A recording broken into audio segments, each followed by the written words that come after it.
Focus. Ideate. Innovate. Enable.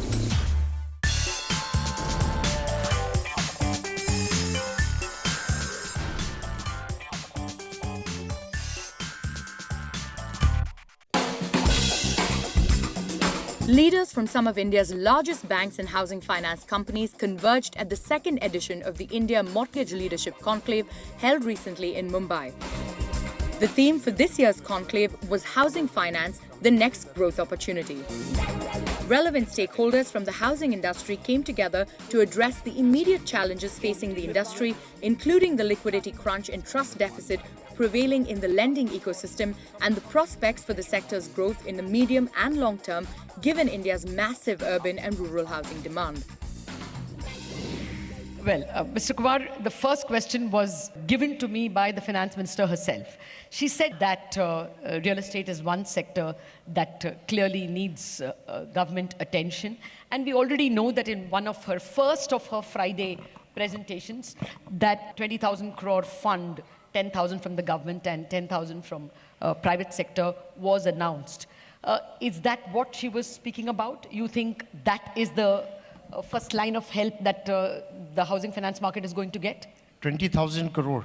It's a fairly significant amount in terms of the investment horizon. And it will be good that this fund gets operationalized as soon as possible. Fund manager, whoever it is appointed, and they carry it forward. And if 10,000 crore comes from the government, it may not be very difficult to get another 10,000 crore. With government being a sponsor, I don't see an issue that the fund cannot be closed quickly and the investment can start. But all the nitty-gritty and setting up the fund, registering it with SEBI, all those formalities will need to be completed. But this is the need of the hour, and as an industry, as a lender, we are looking forward to it. Okay. Well, since the finance minister said that she is aware that the real estate sector needs help and the government is attending to it, what more would you want? I mean, 20,000 crore is still a drop in the ocean if you looked at the amount of stress that is believed to exist in the real estate space. I mean, data estimates vary from between 3 lakh crore to 5 lakh crore in terms of the number of amount of money that may be stuck. So is there anything else that you think the government needs to do in terms of, say, a bad bank that buys up stressed projects? Anything else that you as the leader of the industry would advise or want? I think one is the funding part. But about the real estate, the taxation structure is not very favorable to the real estate. Everybody believes that there is a lot of money which builder makes in the real estate. Maybe that is not the reality, at least in today's environment. So if the sector is to be held, and it may be in the domain of, many things may be in the domain of state government, but affordability has to increase. And if affordability has to increase, then amongst the cost structure, the highest cost component is the land. The construction costs, they are not as high. It is the cost of the land and the duties or the charges, which makes it a very costly affair. Okay. So affordability is definitely an issue. So if there is some relief possible, then it would be welcome. Other is financial support where the fund is there, and it is a government support, but otherwise also, I have seen that a lot of transactions are happening. And in real estate sector, many foreign funds have invested. Of course, there are different category of fund where there are established cash flows and there is a value which they see in the real estate and they are picking up assets. I would say merrily. A lot of transactions have happened. Well, you know, figures quoted from CIBIL indicate that actually housing mortgage this year to date, actually shrunk, contracted by 6%. So although banks have grown aggressively and the top-notch housing finance companies have grabbed market share, overall the sector itself has seen a fall of 6%. Do you think this slump can last for, I mean, how long can it last? Are we going to see this slowdown for another year, for 18 months? One is you have to look at that, what is the underlying, right? Underlying is how is the sale doing. We have our study done by one of the very leading research firm. So there is a pickup. Pickup is not uniform across the country. So there are markets like Hyderabad. They have grown very decently. Calcutta, Chennai, there is a growth in the market.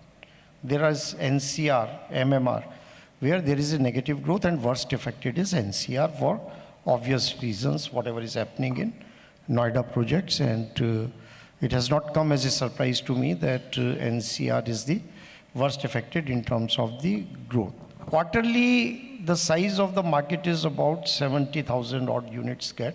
And if you take an average of about, say, 50, 60 lakh, so you are looking at a mortgage market in this country of about 2 lakh crore, and which is borne out by the fact that we get about 22 to 25% share. Okay. And that is where our growth in the residential mortgages of about year-on-year growth of 18%, and the growth in the portfolio of about 50,000 crore. So that way, like from a state bank, what we are seeing, it is not such a bad scenario for us, or it may be true for many other lenders. And maybe their figure is coming, which takes into account maybe another type of mortgages. But residential, you may call it that nothing great, but at the same time, it is not a negative growth. I think we've spoken a great deal about stress. So let's look for vision. Between y'all, half the industry is covered.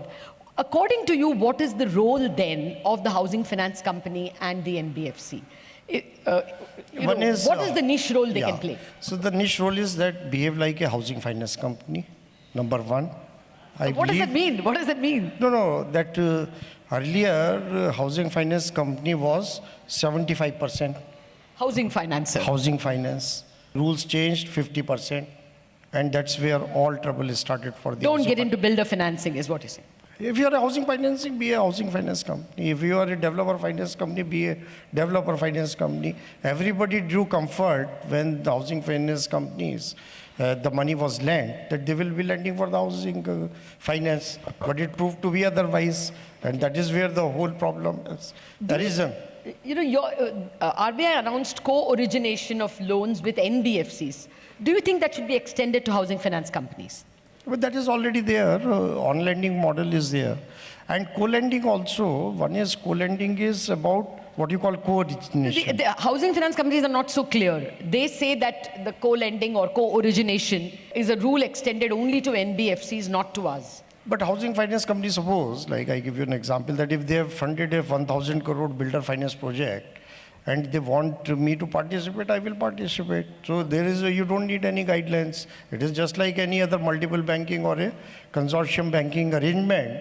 And we are doing that to help the sector out. We have said that if you show me a good, credible builder, good project, where some visibility of cash flow is there, and if you don't want to finance, but you are looking for additional finance, I am willing to partner with you, and we are doing it. Do you think housing finance regulation has come to RBI, but supervision is still with NHB? Do you think supervision also needs to go to RBI so that NHB becomes just an enabler?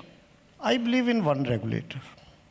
Believing one regulator? I believe in one regulator. When there are multiplicity of regulation, it falls between two stools. All right, then finally, sir, one last chance for an ask from the government. Anything that can resolve this logjam? I have no ask if you ask. Okay, all right. Well, that's extremely positive that the biggest banker thinks that bankers have to resolve the problem, builders have to resolve the problem. This is not the government's problem. Thank you very much, Mr. Rajesh Kumar, for joining us. Thank you.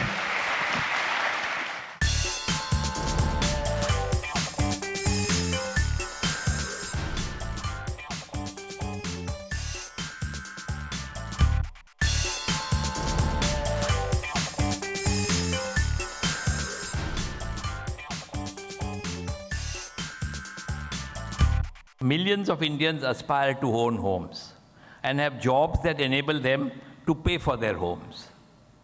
So if Indians need jobs and homes, then by default, both the commercial and residential real estate markets have to grow and will definitely grow. whether it is PMAY or any other sector.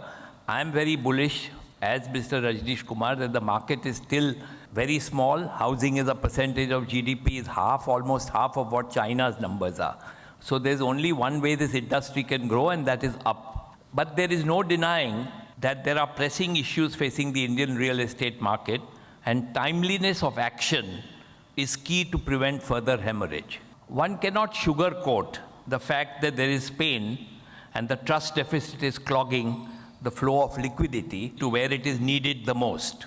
There are developers who genuinely need last mile funding.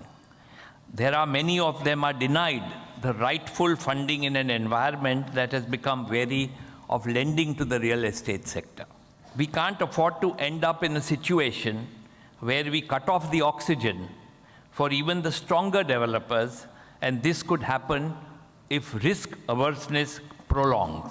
While one appreciates that the Reserve Bank of India has waged a long but successful battle in ensuring transparency in asset quality in the banking system, one would agree that we currently are in unusual times. Personally, I do believe that we can overcome this crisis of confidence if lenders are allowed a one-time restructuring of certain real estate loans, a one-time restructuring, particularly for stuck projects where building approvals have been delayed.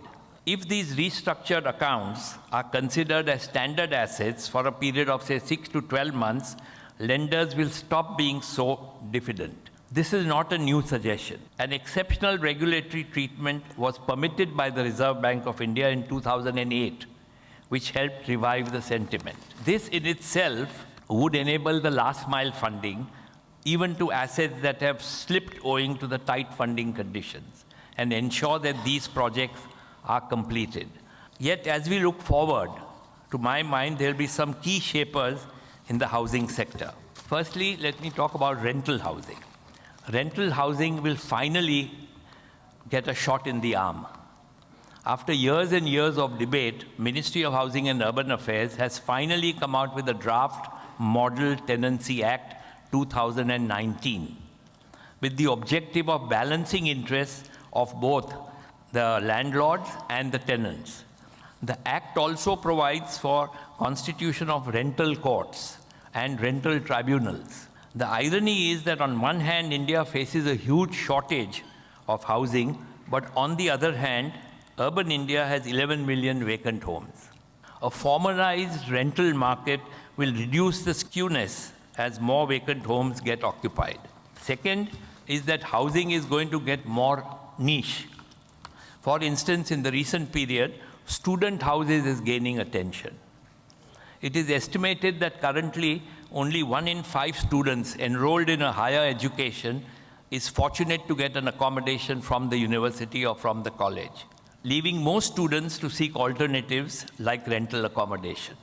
Student housing needs high-speed connectivity, entertainment facilities, smart devices, besides other basic living facilities. We have seen large number of foreign funds, private equity funds encourage student housing, and they're buying student housing from universities, which gives resources to the universities to build more campus and make more students, and the private equity looks after the maintenance of the housing colony where the students pay them. It becomes like a retail loan. Real estate investors are finding that student housing can offer good returns on investment. This is very common and very popular in US and UK. India is fast catching up with the westernized trend of co-living spaces, which is designed to suit needs of young single working individuals who don't want to hassle of house maintenance. Even the demand for service apartments is gaining ground. For instance, a fund from Canada is willing to buy a large block of apartments for co-living purposes. And they've made an offer to a developer who's unable to sell. And they make 3 bedrooms, they'll have 3 bachelors staying in the house. And it's somewhere near BKC, which is a place where there's mass employment. Employment is there. And this way they can increase the rental yield. Otherwise, the rental yield today in India is very low. But 3 people living in one apartment can increase the rental yield. And some foreign funds are looking at funding these kinds of co-living spaces. Similarly, at the other end of the spectrum are senior citizen housing. Again, a growing niche space with strong demand. It is a pity, though, that reverse mortgages, which enable senior citizens to convert their biggest asset, which is their home, into a monthly income stream, has still failed to take off in India. I think we tried reverse mortgages, but it's not yet taken off. We should look at this again to see how we can take this forward. Third is that in the future, I see REITs emerging as a preferred alternate investment avenue. It is estimated that nearly 20 to 25 billion could be raised by commercial real estate developers over the next 3 years in India. So far, REITs have been focusing on grade A buildings, commercial property. To my mind, it is in the foreseeable future, I see that residential assets too would be part of listed REITs, as seen in countries like Hong Kong and Singapore. You have residential REITs also, which is another way of developers raising money.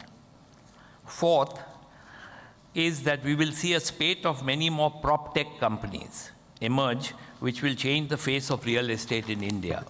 Technology will increasingly disrupt the real estate market, changing the way people search for homes, changing the way people buy, changing the way people rent or manage property, or including build properties. We have gone through an unusually difficult phase, but this phase also will pass, and I'm quite confident to see, with the efforts of the government and the help of the regulators and all of us putting our heads together, we will see better days sooner than later. We need to look forward to business as usual, get back to basics of boring lending, because that is the real bread and butter of our companies, and collectively work towards housing more Indians. I think seminars like this are a great incentive and great encouragement to housing finance companies and to banks. How do we increase the market share?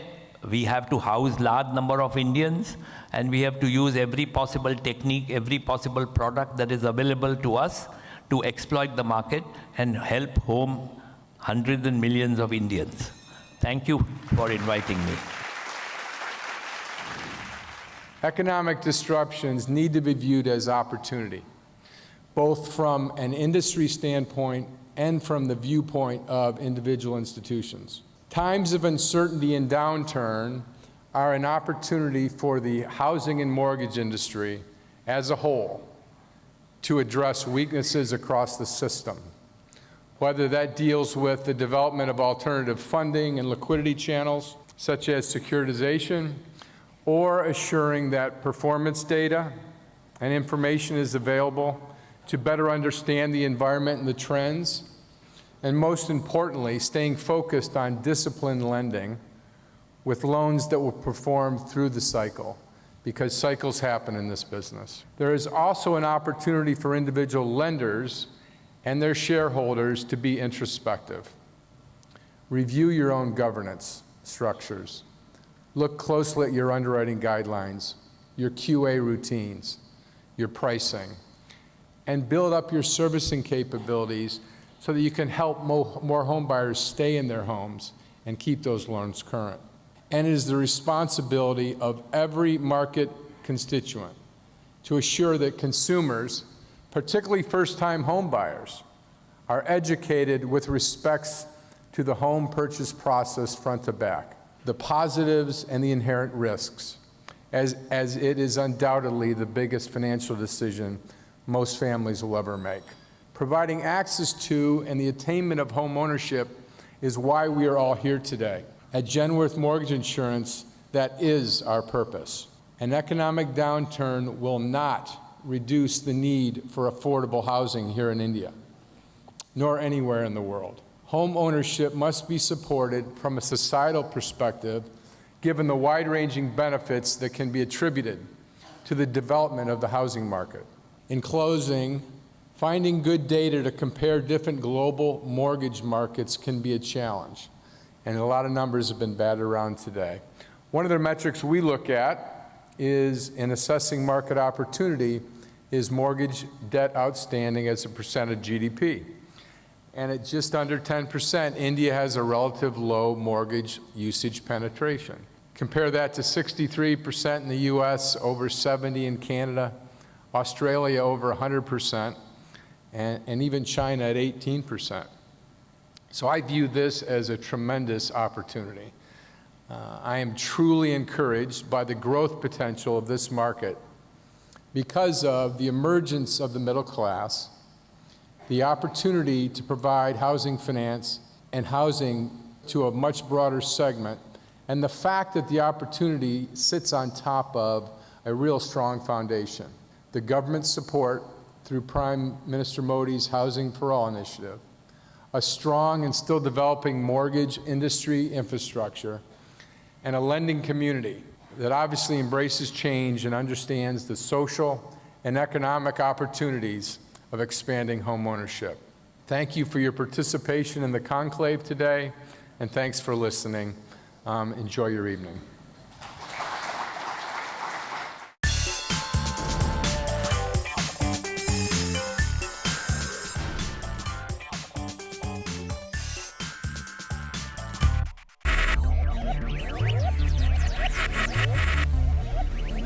Focus. Ideate. Innovate. Enable.